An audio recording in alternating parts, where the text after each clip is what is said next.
He fixed it. Right. Unbelievable. It is unbelievable. So glad you're all here. Thanks for checking in. Where do you want to start this morning? Well, quick reminder, 76 to 90 on the weather, brought to you by Deerland Feed. And we had a Facebook glitch. We got to change this to the morning glitch. That's about what it is. Early voting ends today. Yeah. Get out and vote for the VISD bond if you want. Yeah, if you don't want the bond, just don't go vote. That's how you can best. I mean, that follows the left protest. Boycott this vote if you don't want the bond. Yeah. I do have we have Micah Patton coming in tomorrow. School board president will come in and talk about things going on with the bond. I did learn something the other day, and I want to give you I want to give our public schools an attaboy, if you will. Did you know that, remember how we reported yesterday, although this is just an opinion show, it's not really a news show, we reported that some folks had received preferential voucher consideration based on special ed needs and or disabilities. See if this makes sense to you. First of all, the district, all school districts, all schools, they get more money if a child is deemed special ed. So I'm making up, it doesn't matter. I won't even make up a number. If you get X number of dollars per student per day, you get X plus a multiplier for a special needs kid. And the parents that are saying, well, I want a voucher, but little Jimmy's in all those AP classes and he's 10th in his class, but I want a voucher. I think Jimmy's got some special needs. Okay? Guess who has to test the kid for special needs? VISD. Guess whose expense that is at? VISD. So, see, I'm the guy that would say, just like we very quickly yesterday said, in general, with very few exceptions, vouchers should go to people for in-person study. You and I both agreed that it didn't make a lot of sense to give a kid or give parents a voucher to pay for an online school that's based in Florida. No. We just don't think that sounds right. Doesn't pass the smell test. With Texas tax dollars. Right. So if your child, which VISD has every financial motivation to identify your child's special needs already, if your idea is, I'm going to beat the system here, I'm going to get little Jimmy designated severely ADHD or dyslexic or one of the other catchy little tisms that get kids put into special ed, that ought to come out of your pocket, not our pocket. Don't tell little Timmy, go in there and don't pay attention. We're going to get a voucher and we're going to put you into a different school. I mean, in all fairness, if your child might have special needs, St. Joe's not identifying them, and they don't have to take them. No. No child can be turned away from VISD. All the testing is done at VISD. It didn't really hit me till just now that the priority was given to those who have special needs or poverty level, right? Right. I think there's some income issues. But is this just the sort of the state's way of undoing the mainstreaming of special needs kids into regular classrooms as we've lowered the educational bar 100% for everybody in public ed to the detriment of public ed in this country? So now we're ranked in the bottom third of developed nations. No doubt about it. I made this comment the other day. Is that what this is doing? Is sort of undoing that a little bit. I want you to let me know, is this comment popular with you or not popular with you? Here's what I said. In stereotype, not in absolute, but in stereotype, in the big picture, the elite of the elite academically, let's just say they go to private school. Not that going to private school makes them elite. They're super smart. Their parents have means. Both parents sit down with little Lisa and they help her do her homework. Maybe dad's an engineer. Maybe mom's a doctor. They're smart people. They're committed to their kids' education. And it follows suit with my stereotype that those kids end up at a private school. Let's say the top 10%. The next 25% are the elite in our public schools. They're your valedictorians, your honor society kids. They're the kids that take the AP classes, the dual credit classes. So they take the elite status in the public schools, many of whom may be just as sharp as the private school kids. But it is the remaining 65% that drag down, and set the bar for the public schools. No kid left behind. Nobody fails school anymore. Nope. Nobody. You have no idea. Try to hold your kid back and see the opposition you will receive for trying to do what's best for your kid. Oh, man. Oh, no, he's way too sharp for that. I'm just telling you that what we should do, and I don't want to misidentify a late bloomer, and I won't tell you that there's not lots of kids who graduated, thank the Lottie, that didn't go on to be very successful. But what we need to do is raise the standard that allows the 25% that are the public school elite to take advantage of all the resources that can be offered by the public school that even a private school can't provide. But we don't. There are children at Victoria West High School that my son never sees at school because they're on a different hall. They're on a different hall, man. Caden doesn't kind see of always him. existed though, right? You had the kids that were in mechanics or auto shop that always stayed on that were on that wing. But this is not auto shop. This is the world of remedial math. And that's where the majority of the kids are. I'm just telling you. Well, and then they get to college and they still got to take remedial math because they're not prepared to take college math. And the whole fact is, of that 65%, well over half of that just doesn't have any business going to college.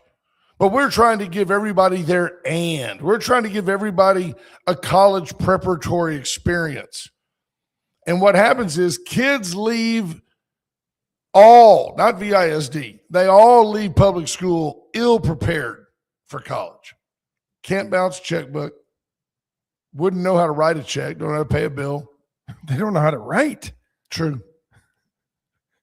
I volunteered at the scorers table for the regional golf tournament that was in town a couple of weeks ago. And when asked to sign their scorecard, I would say just the ones that I saw, 90% of them printed their name.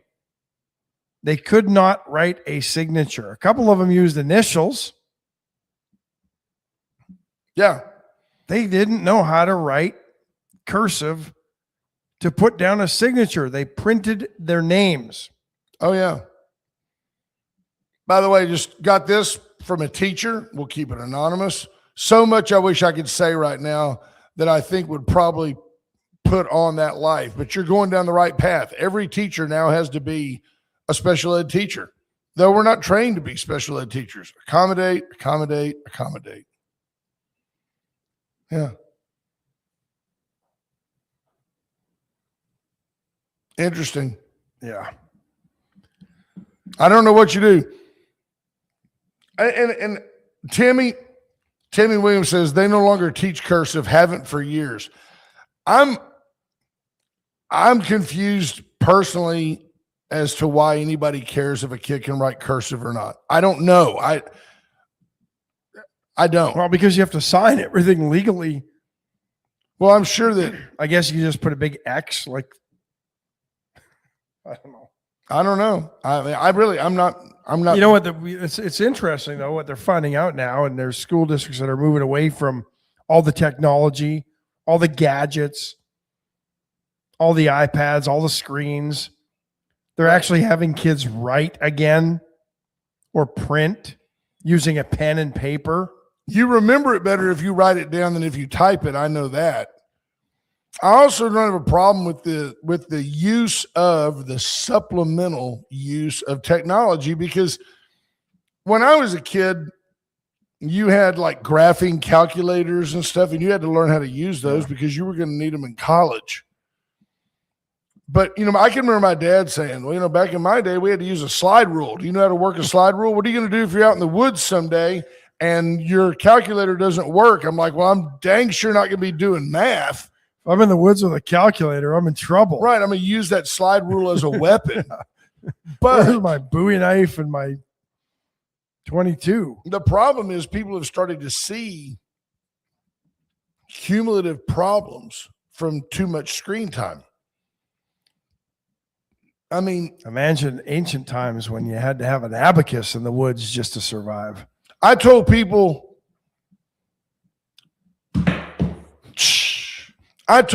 just last week that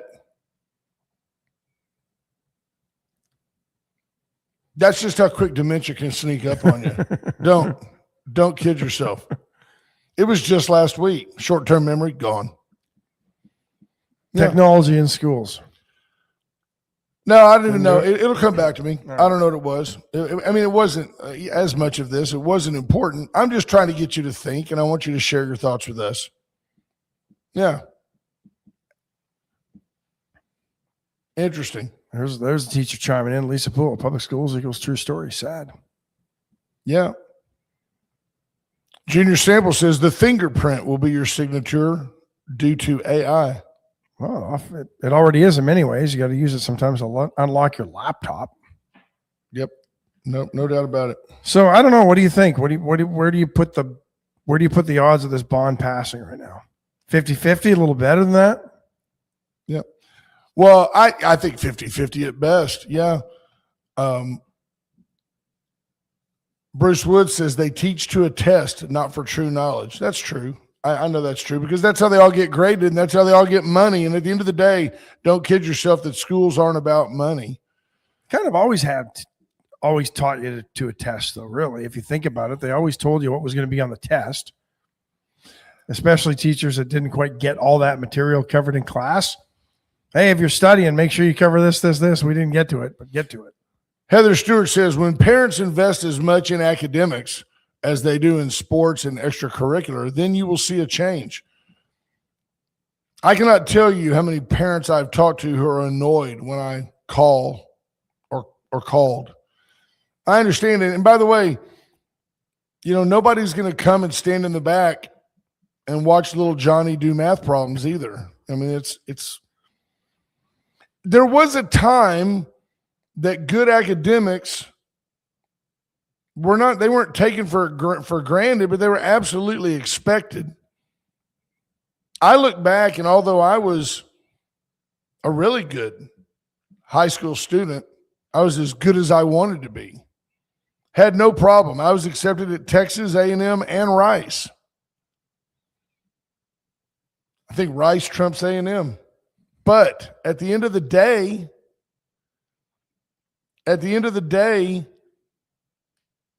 I wasn't ready for college. I wasn't ready for the literal, I don't care if you come to class or not. If you don't have the data, you don't pass. That does not exist in our schools. It just doesn't exist. I mean, there's districts where you can't give a kid an F. You can't give a kid a 0. they don't turn in the work, you still can't give them a 0. Right. How Junior ri- Sam how says we're not ridiculous is talking that? about competitive academics. We're talking about functional academics. I agree 100%. But the acquiescence here, for my sense of fair play, I believe that VISD is on the right track. I believe that, well, BJ Nelson says, be honest, Brent, it was a lot easier to get into college when we applied. BJ Nelson, don't date yourself. You're much younger than me, friend. And you're right, it was easier to get into college. I don't think it was, because there weren't as many colleges and not as many people were going to college. Yeah, I don't know. I don't think that it would take some forethought and some wisdom. And by the way, my dementia moment came back to me. I told somebody just the other day that there are kids in the world today who will end up immensely rich financially. And here's how they're going to do it. They're going to engage with people individually. They're going to shake their hand and look them in the eye, and they're going to listen and have a conversation. They're going to pick up the phone and call someone instead of texting them. I've watched my kids text each other in the same room. I've watched it. You're going to find somebody, they look at me, my own kids who were raised right, look at me with a glossed over look on their face when I say, sit down, write that person a handwritten note, thank them for insert opportunity here. Thank you for letting me work with you. Thank you for letting me do your yard. Thank you for taking the time to promote me for this scholarship. Thank you for talking to me at this function. It was great to visit with you. Respectfully, Brent. The handwritten note, the eye contact and conversation, the pick up the phone and call, which cannot be duplicated by AI. That which cannot be duplicated by a machine will create the next generation of extremely wealthy people. And it's stuff that all of you listening do every day for nothing. We don't get rich because of it, because that's the standard, not the superlative. So while I think our schools are getting better, I think every kid ought to take some type of interpersonal communication class. There ought to be basic finance classes.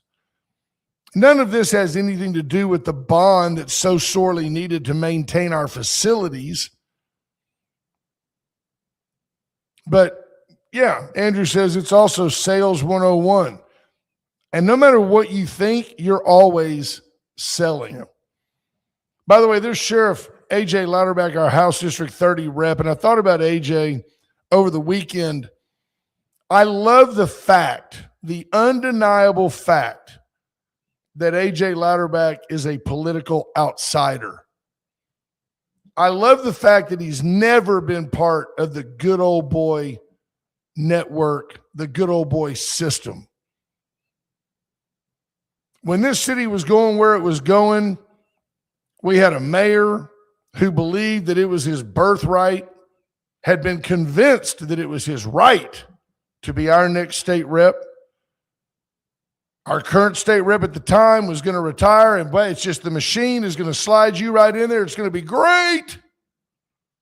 We already had Dwayne Crocker on the city council, absolutely placed there with purpose.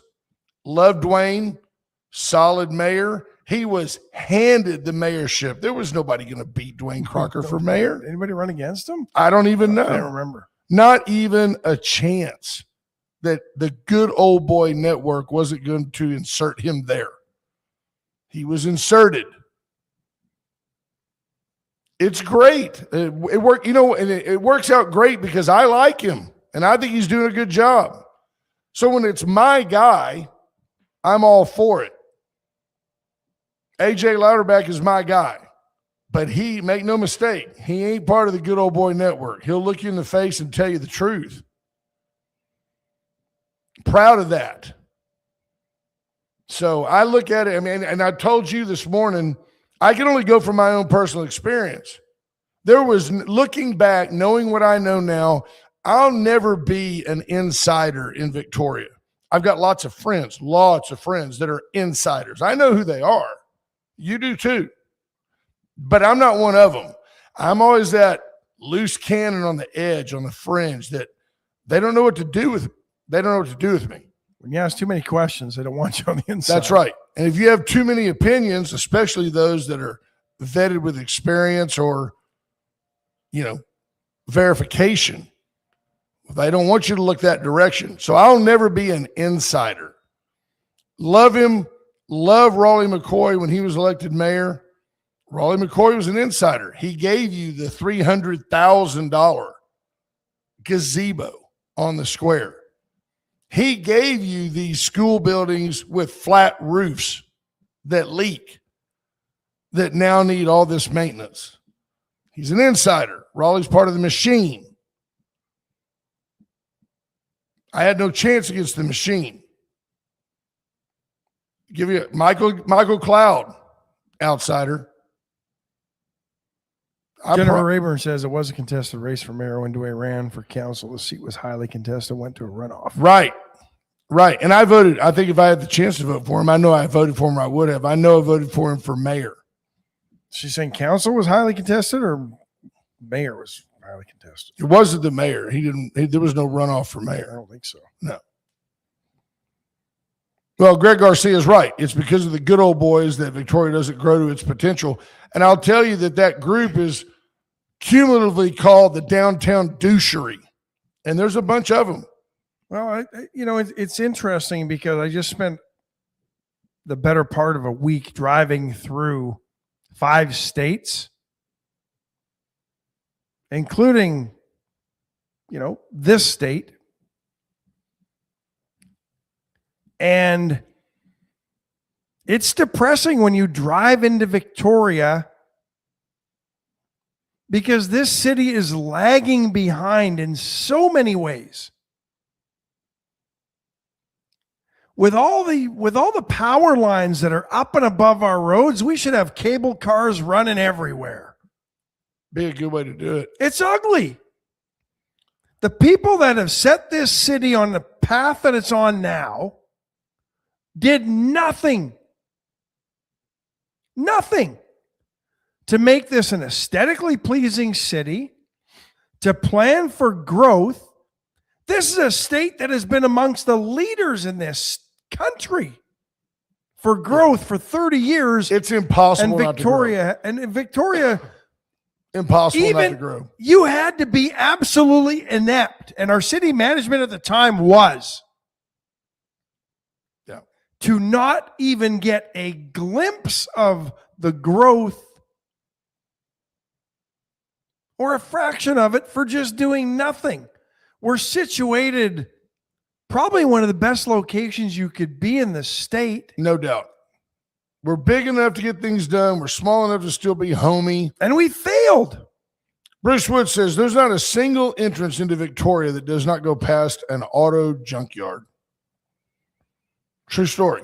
Now, I like the fact that we don't have zoning. I think not having zoning is a very Texan thing. It's my land. I'll do with it what I want. I don't hate that. But you could have buried your power lines. Yeah, a long time ago. But when they spent all that money putting power lines right down the middle of Sam Houston, which at the time was one of the busier streets.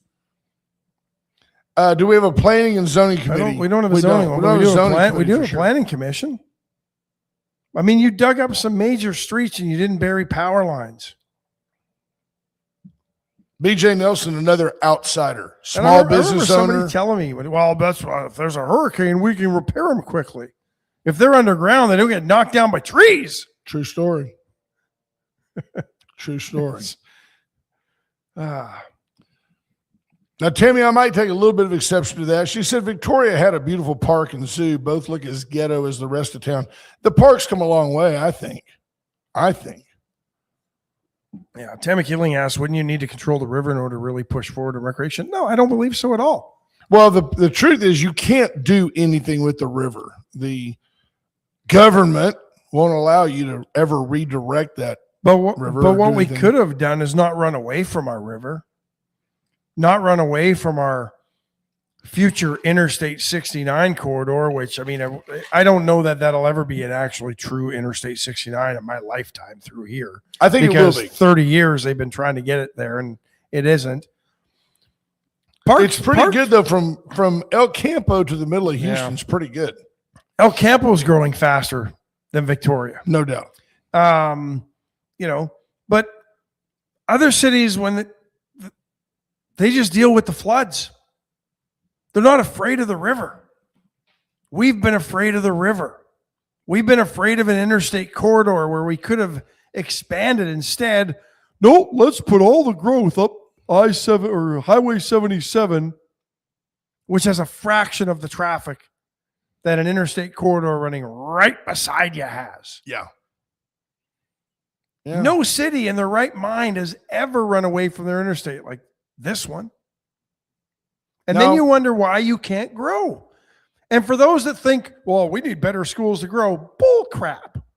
Schools don't drive economic development. We've been hearing that for 20 years. We just need to downward expand and this city will grow. It didn't happen. We need more dorms. We need 8 buildings at UHV and this city will grow. It didn't happen. Because people don't want to come here. Plain and simple.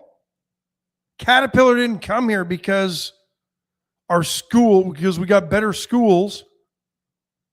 They got tax abatements that made it worth it for them to come here.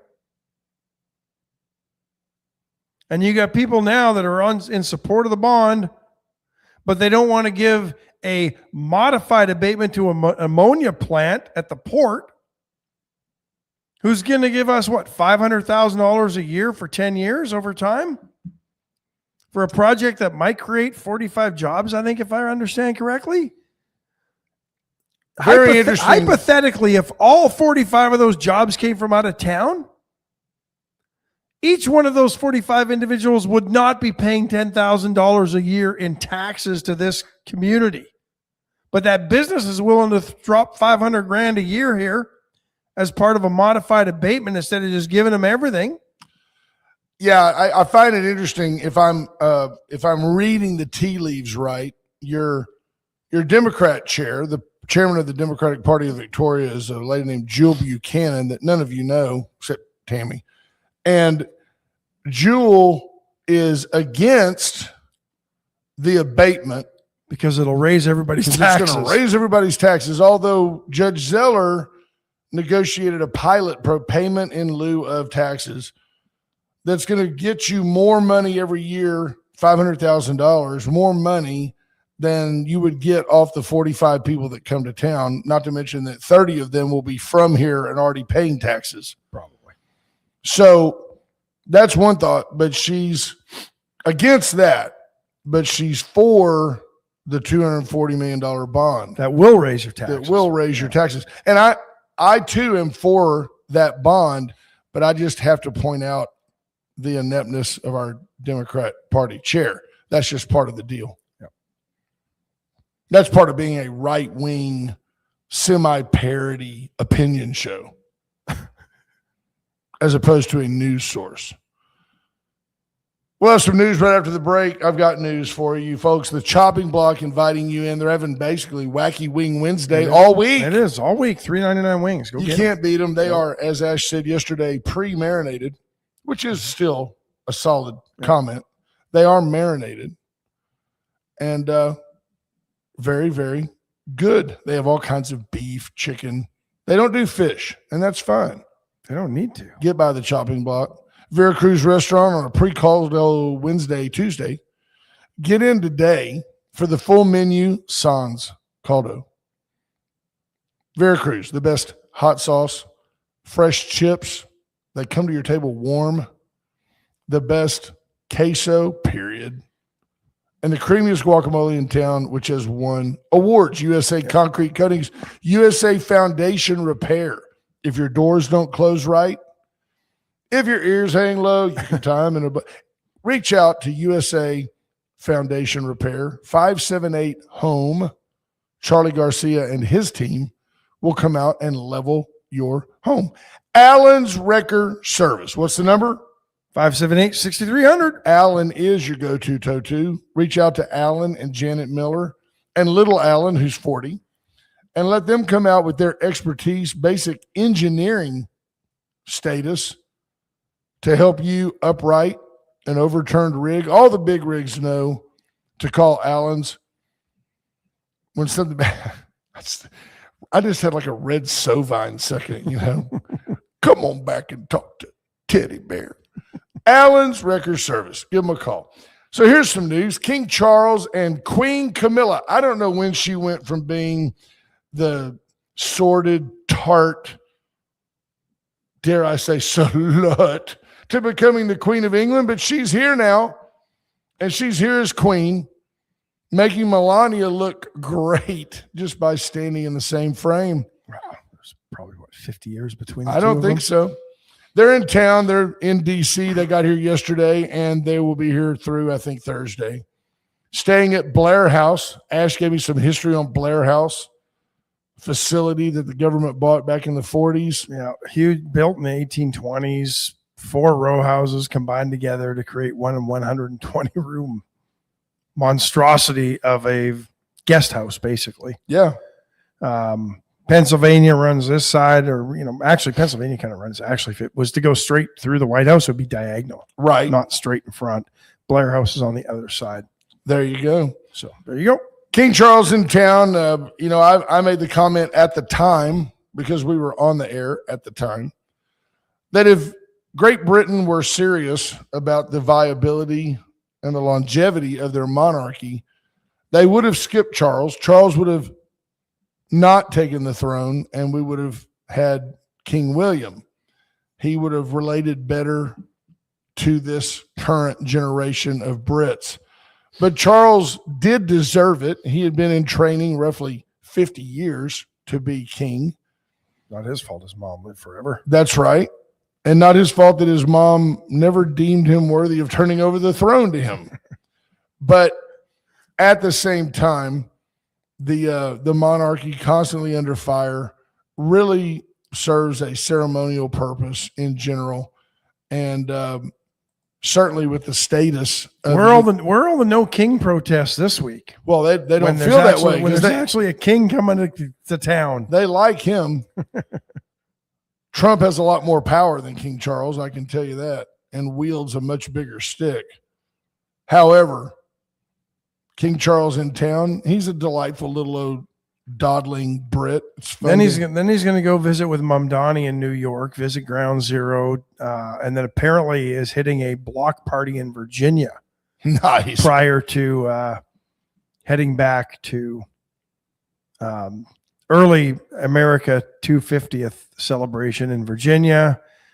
He's going to go visit Ground Zero.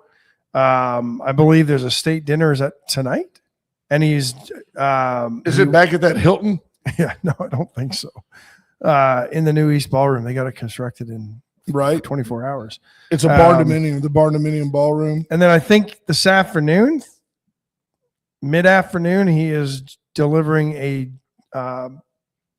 address to both a joint Congress.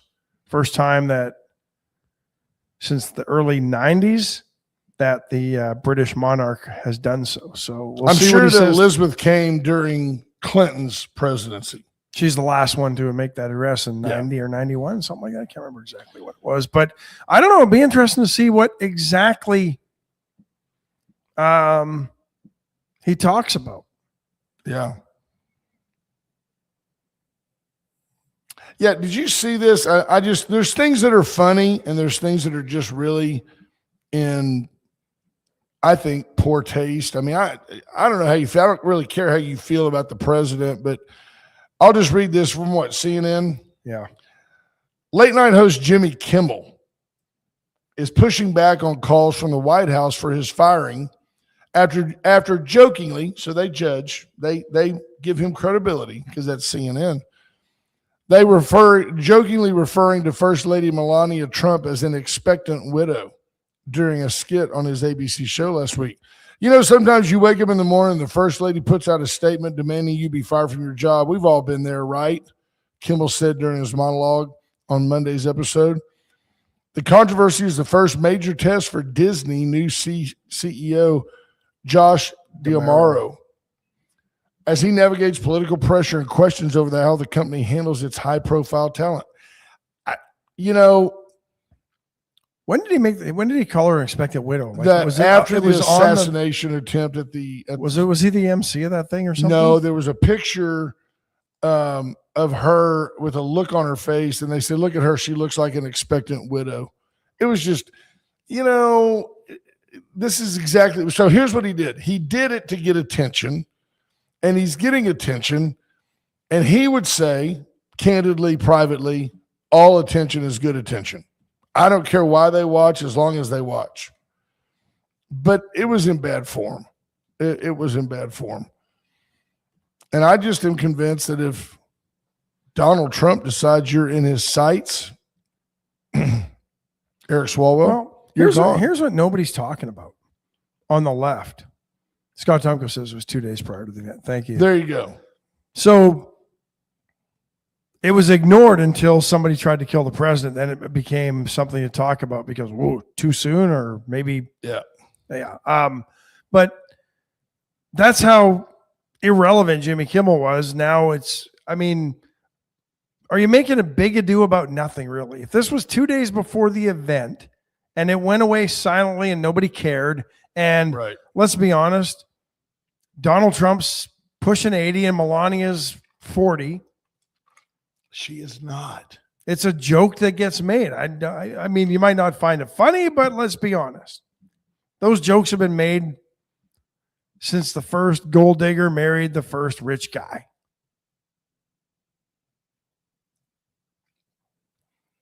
So you don't even realize how sexist and misogynistic that comment is. And that hurts my soul. She's 56 years old, Judge. She's holding up better than you are.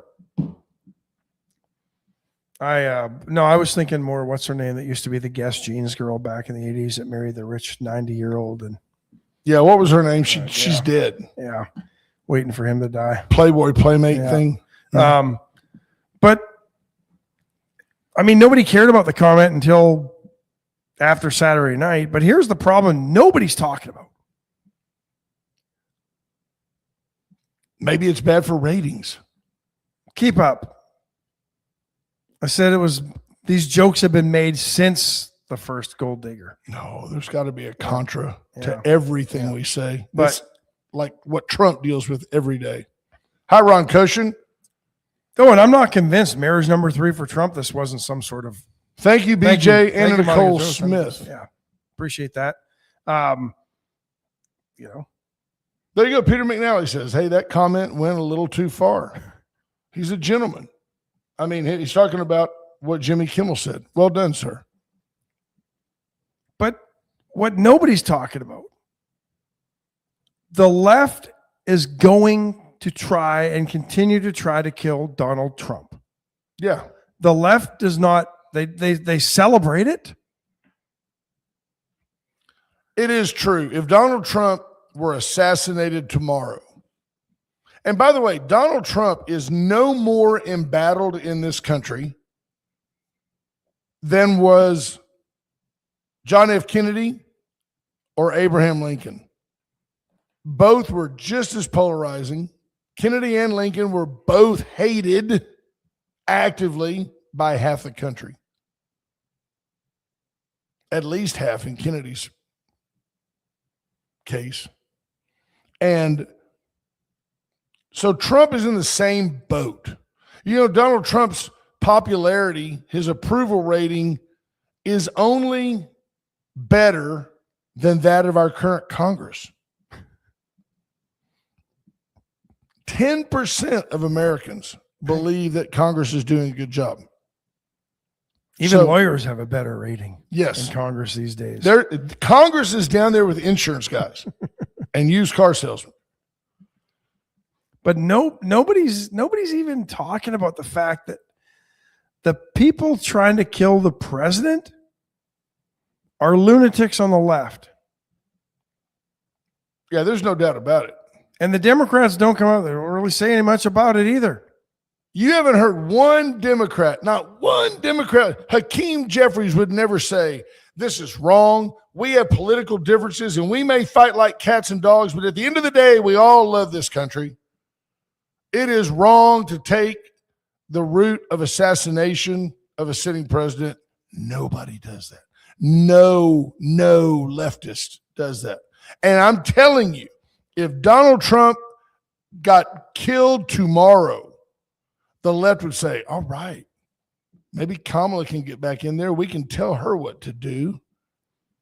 Yeah. Let's start the impeachment proceedings against J.D. Vance. He's too young to talk about the 25th Amendment.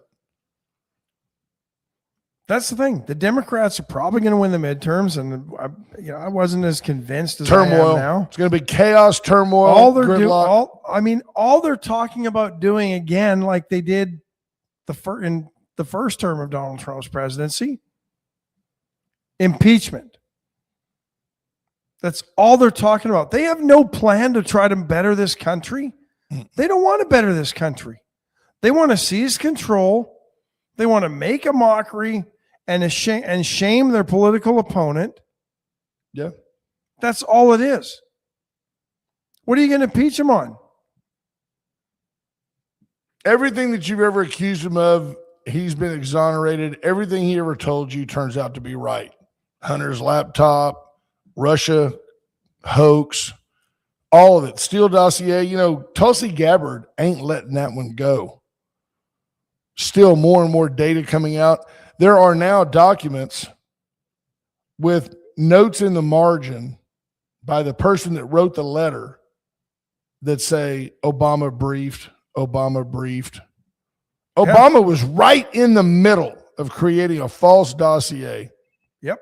To make Donald Trump unelectable. Ruthless. And Bob Woodward still, who broke the Watergate scandal, ignores it. Oh, yeah. Well, because it doesn't suit his agenda. No, exactly. The media in general is leftist and evil. And you just can't get away from everything that you review and the way you see it ultimately comes back to what you think of Jesus Christ / the Bible. This is the devil's world. This is the evil one's empire. You may see it sugar-coated as no big deal. The media is evil. The media is part of the machine. Yeah. So there you have it. And we talk about contracts. Did you see this, Ash? Barack Obama spent millions of dollars trying to stop the leaks. The floor of the reflecting pool that is between the Washington Monument and the Lincoln Memorial, it's made out of granite. It was put in there, I think, in 1920. And it leaks. It has leaked for a while. Joe Biden, hats off to Joe, in a cognizant moment, Joe wanted to fix it and had bids for almost $300 million to fix the leaks in the reflecting pool. Donald Trump, he of Mar-a-Lago and numerous resort properties, called a pool company that he knows of, got 3 different guys up there. I've heard him say it, had them bid on it. And they basically, in layman's terms, they went in, put some, what's that stuff they put on the screen door and turn it into a boat? Yeah. Flex seal. They put some Flex Seal down in layman's terms. And then they put a pool surface on it that's a beautiful light blue. It's going to make the pool even more beautiful. American flag blue, I think, is the color he wanted. For under $3 million. For 1% of what Joe Biden's bid was. And we have a listener who says that's not the problem. What happened is, I think the company that got that contract has now been given a bunch of no bid contracts at super inflated prices. That's the problem. So Quid is pro that a quo. problem? I think it is a don't problem. know. It I is a don't- and problem. do you know that? Do you have Yeah. a source for that? Yeah. Read it the other day. I want to see where you read it. I'll have to find it. I mean, because, so you're thinking that Donald said, if you'll come fix this pool, if you can do it in a hurry, I'll make sure you get enough business to make it worth your while. Yep. Is that what happened? That sounds like what happened. Yep. So like between me and you, I don't care. I don't care.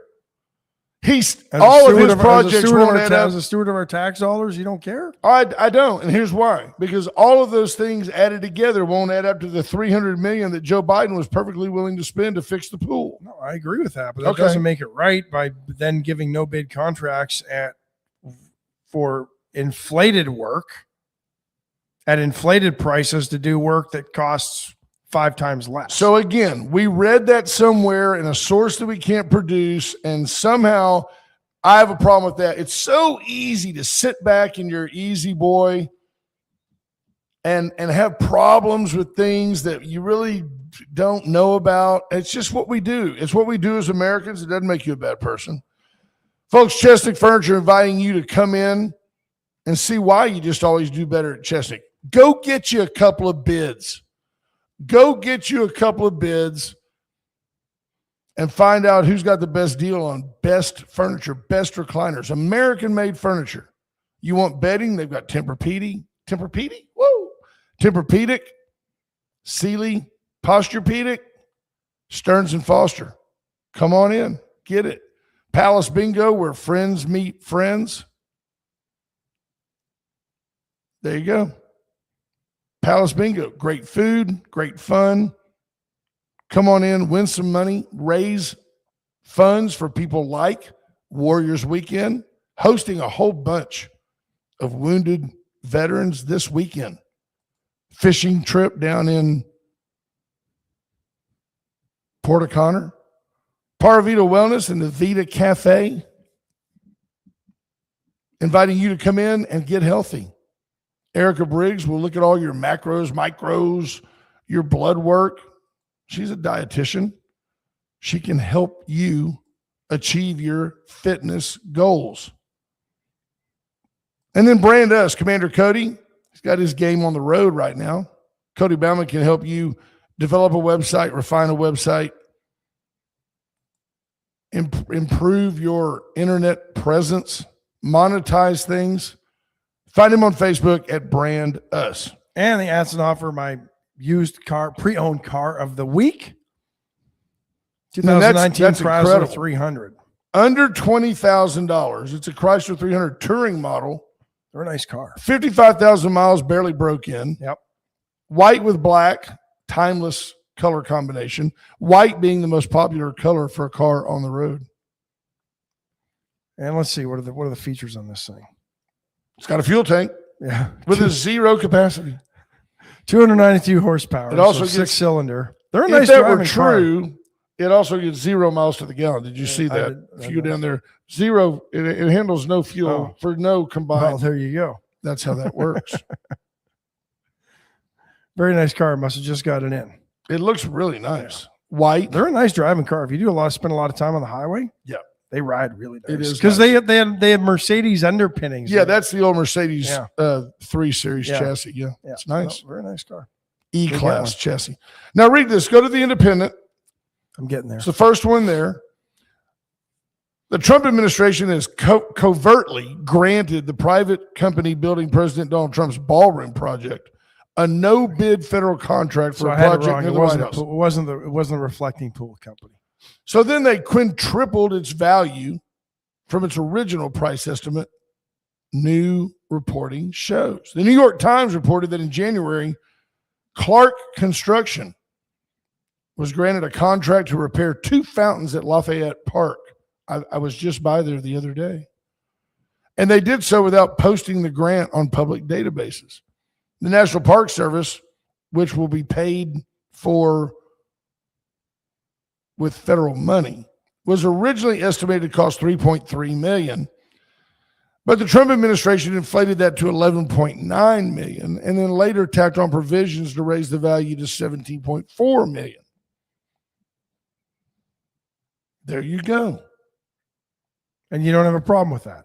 I don't know enough of the details to actually know why it was done that way. I know that if Joe Biden estimated it would cost $3 million, if it was in the first year of his presidency, I think the National Park Service project actually was the original estimate. then It just they came under build his so administration. much. They build so much. Their estimates must be correct.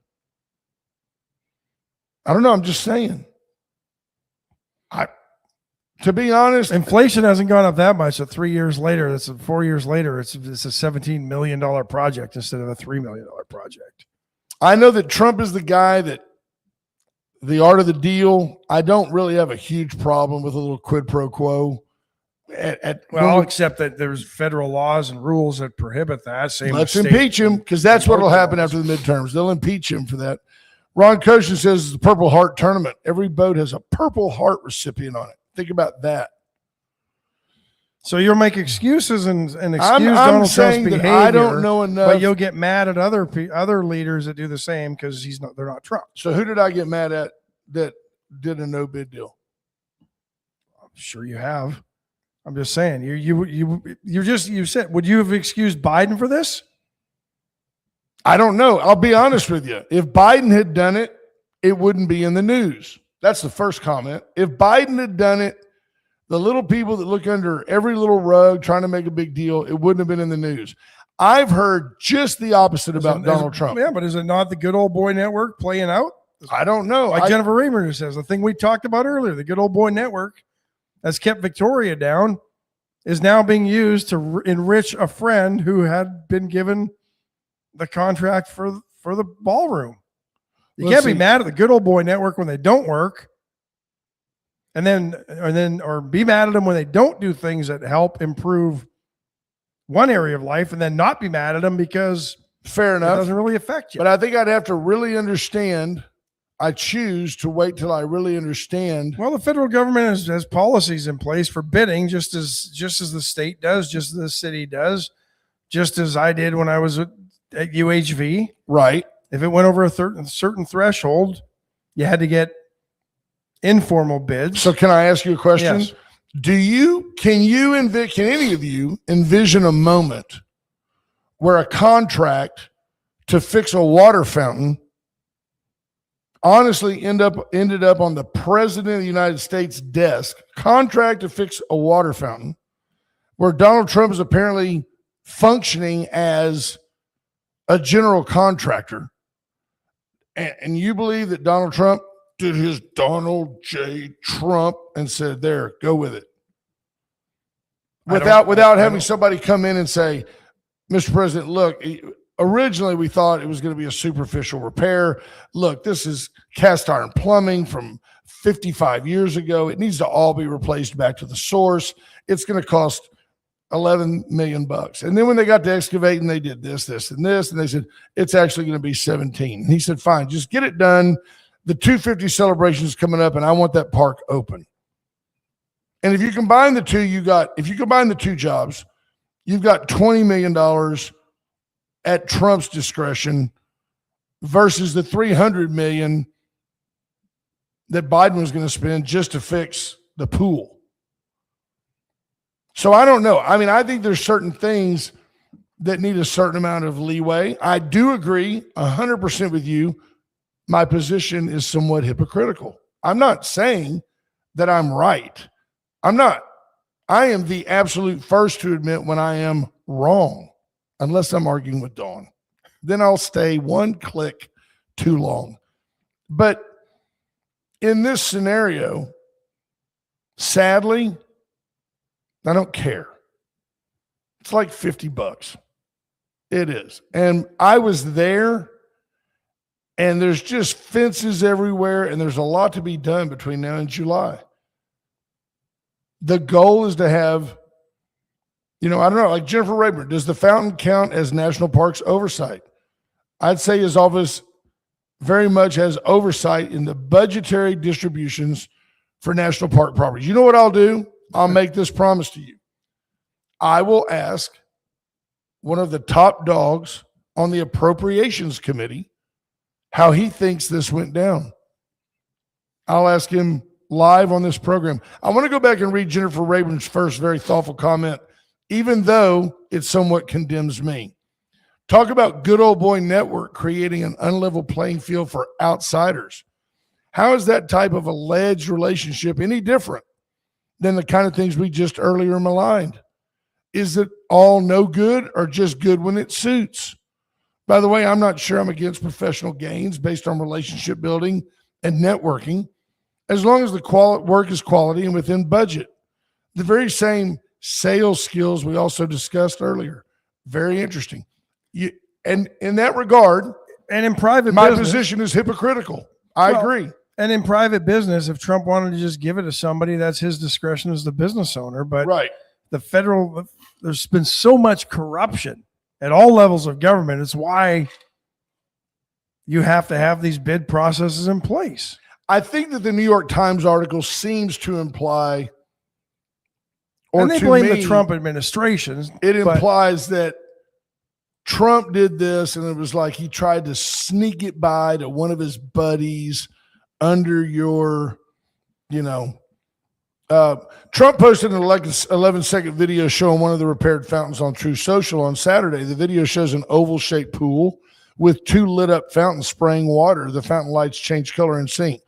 The first time Lafayette Park fountains opposite the White House have worked in decades.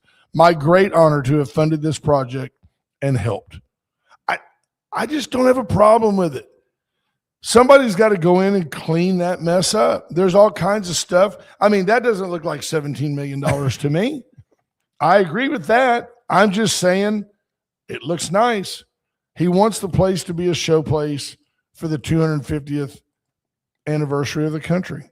And you can rest assured that when the new ballroom is built, which, by the way, I don't think any judge should have any right to have any kind of injunction against that.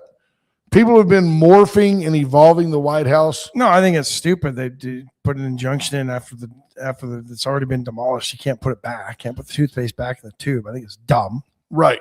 It's the weaponization of the Justice Department against Trump because they don't want Trump to do this. 100%. All it's going to do is be at the forefront of everything after the do-nothing Democrats take over the House in the fall. It's what's going to happen.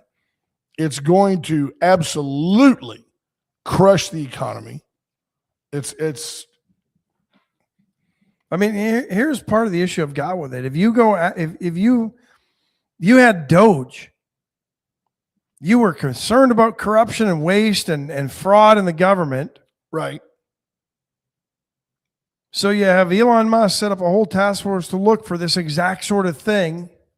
Right. If it went down the way that we just talked about. Yeah. If he said, and nothing's, I got a bone for you. Nothing's ever really happened with Doge either. Where's that stuff? Just kind of disappeared like the Las Vegas shooter. Yeah. Or the guy in Butler, Pennsylvania. Or like this hour. This hour has gone by, folks. Hey, you folks have always told me that you like it when me and Ash don't agree on everything. This is 100% unscripted. We never talked about this before the show. We're both just spitballing opinions. I tend to lean in the big picture towards Ash's side of this, but it's not interesting if I go, well, you're right, buddy. I'm just throwing you don't have to defend it. Both sides of the pancake. Well, some of our listeners are just really dumb. Hope you guys have a great day. Be safe out there. Vote yes for the bond. Bye, folks. Micah Patton in studio tomorrow. Yes. How about that? Bye, folks.